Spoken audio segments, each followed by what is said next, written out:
आप देख रहे हैं इंडिया टाउन न्यूज, भारत की बात। नमस्कार, आप देख रहे हैं इंडिया टाउन न्यूज और मैं हूं आपके साथ गीतांजलि मिश्रा। छत्तीसगढ़ के मनेनगढ़, चिरमिरी, भरतपुर जिले में डीएफओ मनीष कश्यप को हटाने की मांग अब सड़कों से लेकर शासन तक पहुंच चुकी है। यूथ कांग्रेस, जिला कांग्रेस कमेटी और एमएसबी के बड़े नेताओं ने आज डीएफओ कार्यालय का घेराव किया। विवाद गहराते जा रहे हैं और जनता का गुस्सा काबू से बाहर। आखिर ऐसा क्या हुआ कि पूरा जिला एक ही आवाज में कह रहा है डीएफओ हटाओ? आखिर क्या है पूरा मामला, चलिए जानते हैं हमारे इस खास रिपोर्ट में।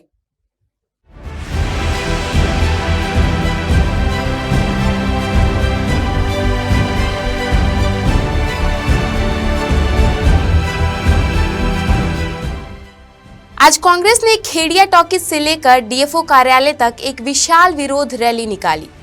डीएफओ मनीष कश्यप को हटाने की मांग पर कांग्रेस नेता ने राष्ट्रपति के नाम एसडीएमओ को ज्ञापन भी सौंपा। आरोप है कि डीएफओ के पदभार संभालने के बाद से ही वे लगातार विवादों में घिरे रहे।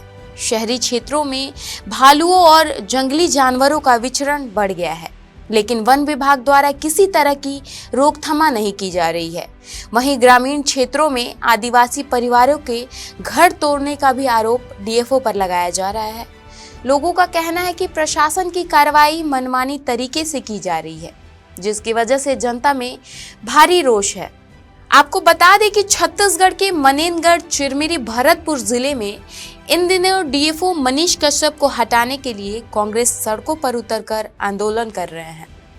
आज जिला मुख्यालय में कांग्रेस जिला अध्यक्ष सहित कांग्रेस जन खेड़िया टॉकीज से चलकर डीएफओ कार्यालय तक जुलूस निकालकर अपना विरोध प्रदर्शन किया। बताया जा रहा है कि डीएफओ मनेनगढ़ के पदभार लेने के बाद विवादों में घिरे रहे। इस प्रकार से सभी विभागों में भ्रष्टाचार हो रहा है। सरकार बहुत बुरी स्थिति में है। आज जितनी पुलिस बल और प्रशासन ने जो तैयारियां की है यहाँ पर, इतनी तैयारी अगर खड़गवां के रतनपुर में की होती तो आज बैगा आदिवासियों का घर नहीं टूटता। अगर इतनी तैयारी की होती तो किसी आदिवासी के जमीन पर भारतीय जनता पार्टी का कार्यालय नहीं खुलता। इतनी तैयारी वन विभाग ने की होती तो इमारती लकड़ियाँ जिसको चोरी करके काट के ये डीएफओ और मंत्री जी जो बेच रहे हैं वो नहीं होता। तो आज उसी का विरोध है कि पूरी जिले की जनता और पूरी कांग्रेस पार्टी की सभी विंग, आज एनएसयूआई, यूथ कांग्रेस, सब लोगों ने एक जबरदस्त प्रदर्शन किया है। और ये इस बात का आगाज है कि अगर डीएफओ को नहीं हटाया गया और जो अत्याचार, जो हमारी 5 प्रमुख मांगे अगर पूरी नहीं हुई तो एनएसयूआई का प्रदेश अध्यक्ष होने के नाते आपको विश्वास दिलाता हूँ, जल्द ही राजधानी के सड़कों पर मंत्री जी का और वन विभाग का घेराव देखने को आपको। जिले में वन विभाग की मनमानी चल रही है। ये डीएफओ जो है मनीष कश्यप किसी की सुनता नहीं। यहाँ तक कि भारतीय जनता पार्टी जो सत्तारूढ़ पार्टी है उसके कार्यकर्ताओं को धक्का मार के बाहर निकाल दिया। अगर इसकी इतनी हिम्मत है तो कांग्रेस के एक कार्यकर्ता को अपने चैम्बर से जिस दिन निकाल के बताएगा उस दिन जानेंगे कि डीएफओ आए। लकड़ी बेच रहा है, यहाँ के जानवरों को बेच रहा है, यहाँ की जमीन बेच रहा है, यहाँ के जंगल बेच रहा है। उसके बाद हम इसका विरोध कर रहे हैं। बैगा आदिवासियों का घर तोड़ रहा है, आदिवासियों को बेघर किया जा रहा है जो वर्षों से काबिज है। वन अधिनियम का उल्लंघन कर रहा है ये। इसके ऊपर एफआईआर कराना चाहिए यहाँ के लोगों को। लेकिन ये इतना भ्रष्ट अधिकारी है, मंत्री का पूरा संरक्षण प्राप्त है, वो मंत्री के साथ मिलकर पूरा माल खा रहे हैं। पैसा कांग्रेस की सरकार में दिया गया अमृत धारा के विकास के लिए, पूरा पैसा फांसी पाल लगा के मंत्री और डीएफओ दोनों खा गए। उस पैसे का हिसाब कौन देगा? जनता के पाकिट का पैसा था वो।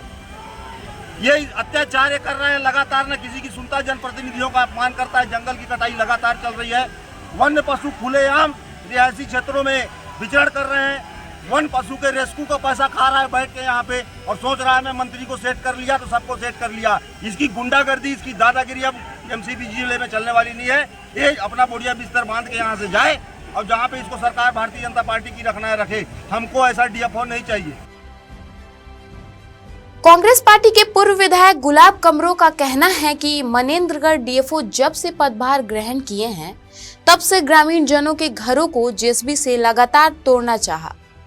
खड़गवा रतनपुर मामला हो या फिर जनकपुर का मामला हो, मनेन्द्रगढ़ के ग्रामीण क्षेत्रों में लगातार घर तोड़ने को लेकर काफी लोग में आक्रोश है। वहीं लगातार जंगलों की अवैध कटाई थमने का नाम नहीं ले रही है। अवैध कटाई करके मध्य प्रदेश राज्य में सप्लाई किया जा रहा है। पूर्व विधायक गुलाब कमरो ने कहा कि हमने छत्तीसगढ़ सरकार को पत्र लिखकर अवगत कराया है। हमारी कांग्रेस की सरकार थी तब डीएफओ को कोरिया से हटाया गया था और तो और मुख्यमंत्री जनदर्शन पर भी इनके द्वारा सुस्त रवैये पर इनके विरोध कार्रवाई की गई थी। लेकिन आज मनेंद्रगढ़ में जिस तरह आदिवासी के घरों को जेसीबी लगवाकर तोड़वाया जा रहा है, यह घोर निंदनीय है। भारतीय जनता पार्टी की सरकार में जब से डीएफओ यहाँ पर पदस्थ हुए हैं, लगातार भारी भ्रष्टाचार किया जा रहा है। चाहे इमारती लकड़ी कटाई देखेंगे किस तरह से यहाँ से कट के यूपी तक सप्लाई किया जा रहा है। एक प्रकार से गिरोह का काम कर रहे हैं, अधिकारी का काम कम, भ्रष्टाचार में ज़्यादा। योजनाओं की अगर बात करें तो मैं आपको बताना चाहूँगा, क्योंकि मंच में मैं नहीं बोल पाया, पूरे प्रदेश का ये दूसरा डिवीज़न है जहाँ पैसा आया है। इसलिए कुर्सी का मोह इतना है, इतना पैसा है यहाँ पर। CEA का जो पैसा है योजना का ना, करोड़ों रुपया, उसके लालच में जाना नहीं चाह रहे हैं। इस तरह से आज देखेंगे भालुओं का आतंक है, आज ही यहाँ पर काटा है। इसलिए कांग्रेस पार्टी आज ये आंदोलन किया है। इसके बाद भी अगर डीएफओ को नहीं हटाता है तो अगर जिला अध्यक्ष अनुमति देंगे तो हम लोग भूख हड़ताल में बैठेंगे।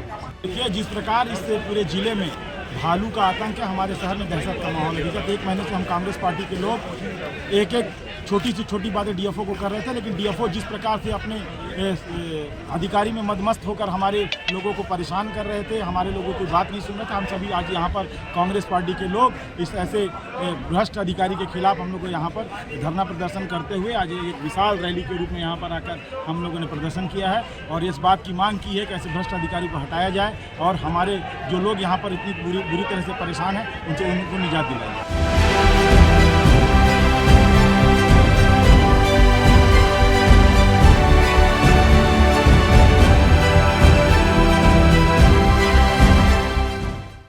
डीएफओ का अड़ियल रवैया से लोग काफी ज्यादा परेशान हैं। यहाँ तक कि भारतीय जनता पार्टी के कार्यकर्ताओं को भी इनके द्वारा धक्के मारकर कार्यालय से बाहर निकाल दिया गया था। आपको बता दें कि डीएफओ मनेंद्रगढ़ के द्वारा लकड़ी बेचने का काम लगातार किया जा रहा है। जिला अध्यक्ष ने आरोप लगाया है कि मनेंद्रगढ़ डीएफओ पूरी तरह से भ्रष्ट है और भ्रष्ट अधिकारी को हम अपने जिले में रहने नहीं देंगे। फिलहाल के लिए इतना ही। मुझे दीजिए इजाजत। बने रहिए इंडिया टाउन न्यूज के साथ। भारत की बात। नमस्कार। आप देख रहे हैं इंडिया टाउन न्यूज, भारत की बात।